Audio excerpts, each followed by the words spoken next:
पर आप लोग पहुंच जाते हो और वहां जाकर कह देते हो कि हमारे जीवन में ये संकट है, इसको टाल दीजिए, हमारे जीवन में ये कष्ट है, इसको मिटा दीजिए।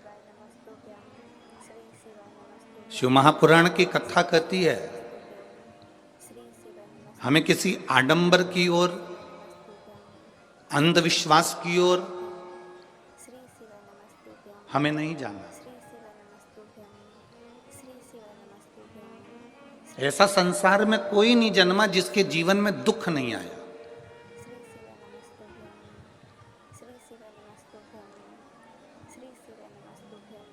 मट्टी का जो घड़ा बनकर रखा हुआ है, वो मट्टी का घड़ा अग्नि में तपता है तभी तो उसमें पानी रुकता है। अगर मट्टी के घड़े को अग्नि में नहीं तपाया जाएगा, मट्टी के घड़े को अगर अग्नि में नहीं तपाएंगे तो उसमें पानी नहीं भर सकते। वो घड़े में पानी डालोगे तो घड़ा टूट जाएगा। घड़े में अगर पानी भरना है, मट्टी के घड़े में अगर जल भरना है तो घड़े को तपना पड़ेगा। घड़ा तपेगा तब उसमें पानी भराएगा। और अगर वो घड़ा तपा नहीं है, ऐसे ही कैसे ही रखा हुआ है, बस मट्टी का तुमने घड़ा बना लिया, उसको अग्नि में नहीं तपाया तो उसमें पानी की बूंद पड़ेगी, पानी पड़ेगा और वो गलकर नीचे गिर जाएगा। घड़ा तपता है तब उसमें पानी ठहरता है। दुख जब जिंदगी में आता है तो ये हमको तपाता है। क्यों तपाता है? क्योंकि दुख हमको जो दिया जाता है वो हमें तपाने का काम करता है। और जब हम अच्छे से तप जाते हैं उसके बाद में जो सुख आता है तो हमारे इस मन में, बुद्धि में, चित्त में वो सुख टिक पाता है। नहीं तो अगर हम कच्चे घड़े होते तो सुख भी बिखर कर गिर जाता।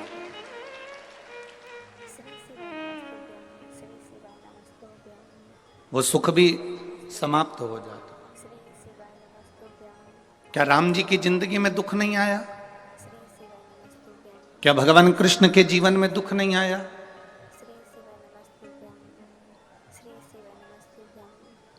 ऐसा कौन मृत्यु लोक में जन्मा, ऐसा संसार सागर में कौन जन्मा जिसके जीवन में दुख नहीं आया? परमात्मा के जीवन में भी दुख सम्मुख में आया।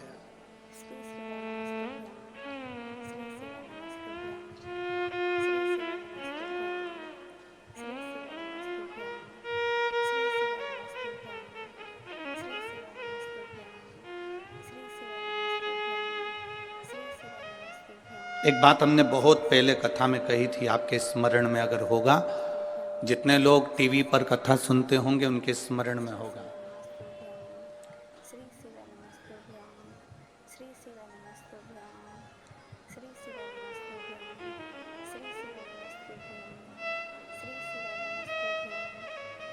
कि ऐसा संसार में कोई नहीं जन्मा जिसको अपने कर्म का भोग भोगने को नहीं मिला।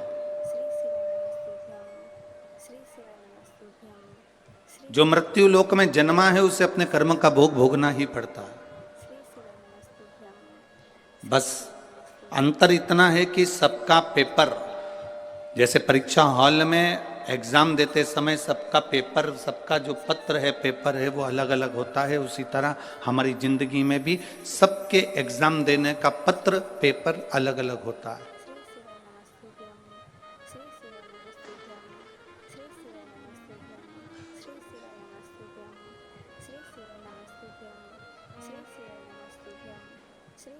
आप माता पिता की सुने ना सुने, आप गुरु की सुने ना सुने, आप भगवान को प्रणाम करें ना करें, आप मंदिर जाएं ना जाएं, आप सत्संग में जाएं ना जाएं, आप किसी गुरुवाणी को स्मरण करें ना करें, पर इतना जरूर याद रखना कि अपने कर्म का भोग मनुष्य को भोगना जरूर पड़ता है। उसको कोई नहीं टाल सकता। अब कोई कह दे कि गुरुजी हमारे जीवन में ये संकट है, हमारे जीवन में ये दुख है और हम बड़े दुखी हैं, तो तुम एक बात का स्मरण करिए, कई लोग तुम्हारे दुख के चक्कर में तुम्हारा फायदा उठाने का प्रयास करेंगे।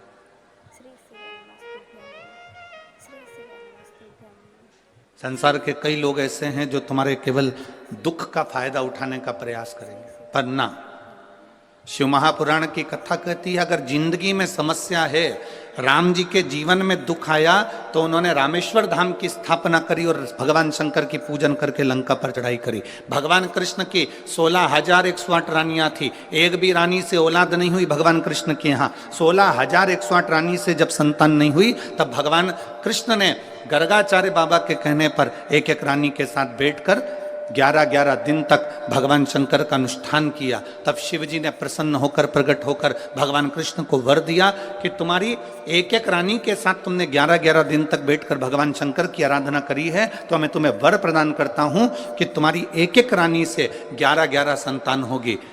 10 छोरा 1 छोरी, 10 बेटे 1 बेटी। भगवान कृष्ण की 16,108 रानियों से इतनी संतान उत्पन्न हुई। 1,77,186 संतान भगवान शंकर की कृपा से भगवान कृष्ण के घर में हो गई। ऐसा कौन है जिसके जीवन में दुख नहीं है?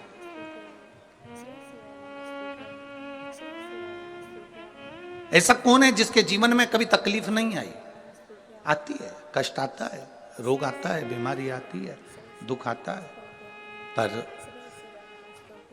मैंने तेरे ही भरोसे बाबा, तेरे ही भरोसे हवा बिच उड़ती जावांगी बाबा, डोर हत्तो छड़ी में कटी जावांगी भोले मैं तेरी पतंग, शंभू मैं तेरी पतंग हवा बिच उड़ती जावांगी बाबा, डोर हत्तो छड़ी में कटी जावांगी।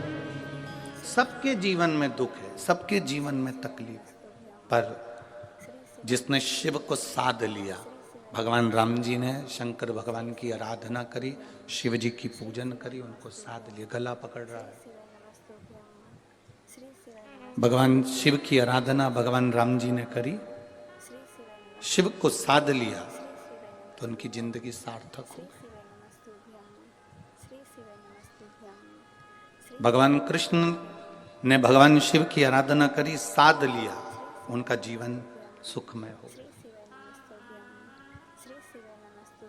एक लोटा जल लेकर मंदिर जाने वाला जब भगवान शिव की भक्ति को साध लेता है, तुम्हारे घर के नजदीक में जो शंकर का शिवालय हो, तुम्हारे घर के नजदीक में जो शंकर का मंदिर हो, शिव मंदिर हो, शिवालय हो, उस शिवालय में जाकर एक लोटा जल प्रतिदिन चढ़ाना प्रारंभ करो।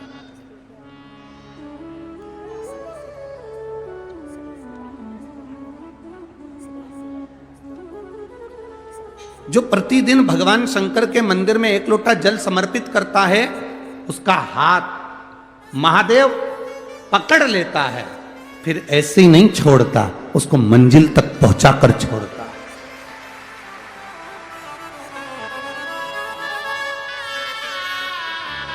वो ऐसे ही नहीं छूट सकता।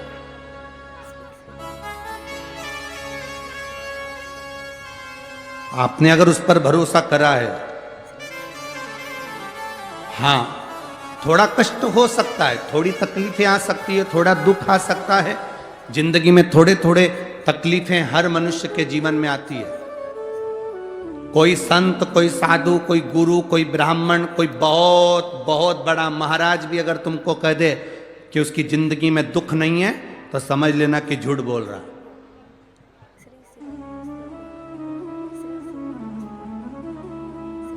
मेरे राम जी महाराज भी इस पृथ्वी पर जन्मे तो उनकी जिंदगी में भी दुख आया। मेरे भगवान कृष्ण भी इस पृथ्वी पर जन्मे तो उनकी जिंदगी में भी दुख आया। माता जानकी भी इस पृथ्वी पर प्रगटी तो उनकी जिंदगी में भी दुख आया। राधा रानी भी इस पृथ्वी पर प्रगटी तो उनकी जिंदगी में भी दुख आया। संसार में अगर जन्म लिया है, मृत्यु लोक में अगर तुम पैदा हुए हो, पृथ्वी पर अगर तुम आए हो, तो तुम्हारी जिंदगी में दुख ये नहीं कि नहीं आएगा। हमारे पूर्व के कर्म के अनुसार हमारी जिंदगी में दुख हमारी जिंदगी में तकलीफें आती है, पर वो दुख मिटेगा कैसे?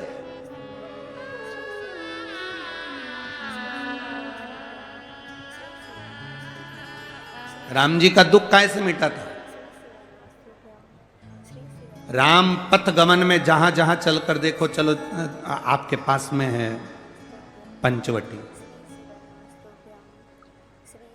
आपके पास में नासिक लगा हुआ है, पंचवटी लगी हुई। ये कथा 19 तारीख को पूर्ण हो जाएगी। 21 तारीख को नासिक में माता गोदावरी के तट पर पंचवटी में 5 दिवसीय कार्तिक महीने में कथा लोगों को श्रवण करने के लिए भक्तों को मिल जाएगी। आपके नजदीक में लगी है पंचवटी, चलो जाओ। जितने राम जी महाराज अयोध्या से लंका तक गए, उसके बीच में जितने राम जी के मंदिर नहीं है, उससे अधिक शंकर जी के मंदिर हैं। उसका कारण केवल एक है, राम जी जहां रुकते थे वहां शंकर भगवान के शिवलिंग की स्थापना करते थे, पूजन करते थे और वहां से फिर आगे बढ़ते थे, फिर आगे बढ़ते थे, फिर आगे बढ़ते थे। बिना शंकर की आराधना के, बिना शंकर भगवान को एक लोटा जल चढ़ाए बिना मेरे राम जी महाराज आगे बढ़ते ही नहीं थे। भगवान कृष्ण के जीवन का चरित्र उठाकर देखो, मेरे ठाकुर जी का नियम था, एक लोटा जल चढ़ाए बिना कृष्ण आगे बढ़ते नहीं थे। श्री दशरथ जी महाराज के जीवन चरित्र को उठाकर देखिए, सूर्य नारायण भगवान को जल और शंकर भगवान को जल चढ़ाए बिना दशरथ जी महाराज आगे बढ़ते नहीं थे। श्री जनक जी महाराज के चरित्र को उठाकर देखिए, एक लोटा जल चढ़ाए बिना जनक जी महाराज अपनी सभा में नहीं जाते थे।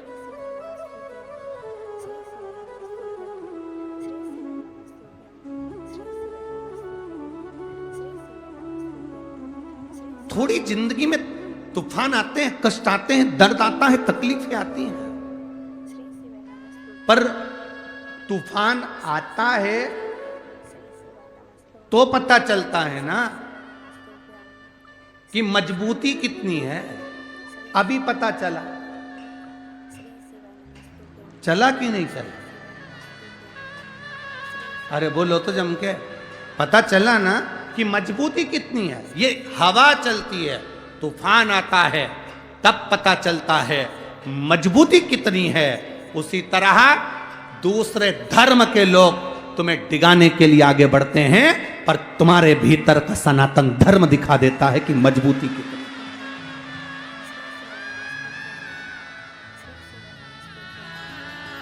छत्रपति शिवाजी महाराज,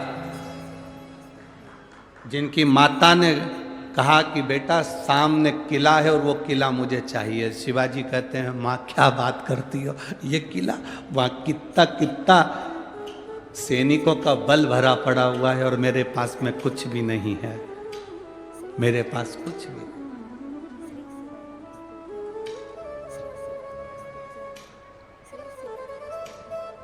जीजाबाई के शब्द जब श्रवण किए,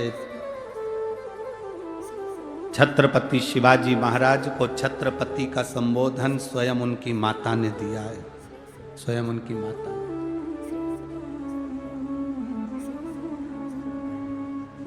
कह दिया जीजाबाई, सामने जो किला है वो मेरा है, तुझे मालूम है? हाँ मां, मैंने सुना है, ये किला अपना है, फिर कब्जा दूसरे का है। छत्रपति शिवाजी ने कहा बहुत भारी सेना है उसके पास में, बहुत बल है उसके पास में, सेना प्रबल है उसके पास में, मेरे पास इतनी सेना नहीं है। मां ने कह दिया शिवाजी तेरे बस की बात नहीं है, मैं खुद जाऊंगी और किला लेकर आऊंगी। स्वयं शिवाजी ने सुना कि मां स्वयं किला लेने के लिए जा रही है, स्वयं किला। मां, कोयले की खदान के अंदर एक हीरा कहीं ना कहीं छुपा होता है,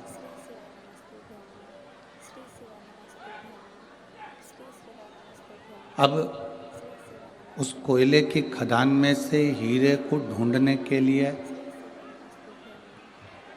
अलग से कोई प्रयास नहीं किया जाता, अलग से कोई प्रयास नहीं करना। कोयले की खदान में हीरा छुपा है, उस हीरे को प्राप्त करने के लिए अलग से कोई प्रयास नहीं। खदान में से हीरा निकलने के लिए केवल उस खदान को खोदा जाता है, कोयले की खदान को खोदा जाता है। जितना जितना खोदते जाते हैं आप, जितना जितना उसमें से कोयला निकालते जाओगे,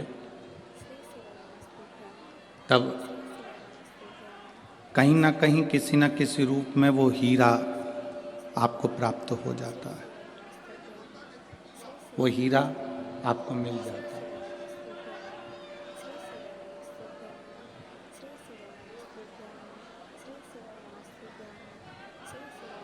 अब आपका काम केवल एक है कि कोयले की खदान को खोदना, मजदूर उसको खोदता जाए और बाद में उसमें से हीरा प्राप्त हो जाए।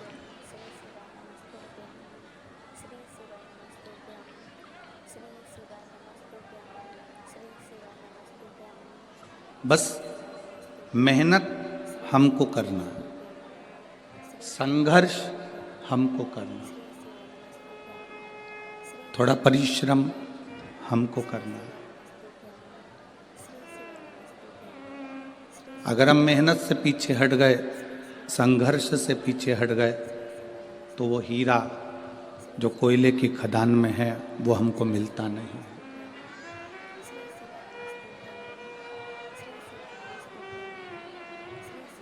वो हीरा हमको प्राप्त नहीं होता।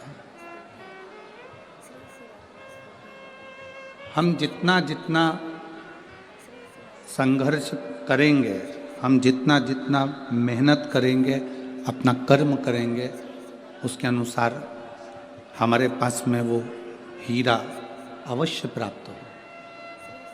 शिव महापुराण की कथा भी यही कहती है। शिव भक्ति, भगवान शंकर की अविरल भक्ति एक हीरे की तरह। उस हीरे को यदि हमको प्राप्त करना है, उस हीरे को यदि हमको प्राप्त करना है, हमको चाहिए, तो आप इस शिव महापुराण के अंदर प्रवेश करते जाओ, जाते जाओ, आखिरी में शिव भक्ति का हीरा तुम्हारे हाथ में होगा और तुम्हारा कार्य सफल जरूर होगा। अकाल मृत्यु वो मरे जो काम करे चंडाल का, काल उसका क्या बिगाड़े जो भक्त हो महाकाल का। जो शिव की आराधना करता है, शंकर की उपासना करता है, शिव भक्ति में डूबा रहता है, वो किसी अन्य से डरने की उसको जरूरत नहीं होती। उसकी भक्ति का बल उसके पास में होता, उसके विश्वास का बल उसके साथ में होता। आप इतनी इतनी दूर से कथा का रस तत्व ग्रहण करने के लिए आते हो, एक विश्वास के साथ आते हो, एक भरोसे के साथ आप यहां पहुंचते हो। महाराज, यदि आपका लक्ष्य पक्का है, आपकी मेहनत पक्की है, आपका परिश्रम पक्का है, आपका कर्म की प्रधानता पक्की है, तो ये निश्चित है कि शिव मिलेगा और आपका दुख कटेगा। ये निश्चित है।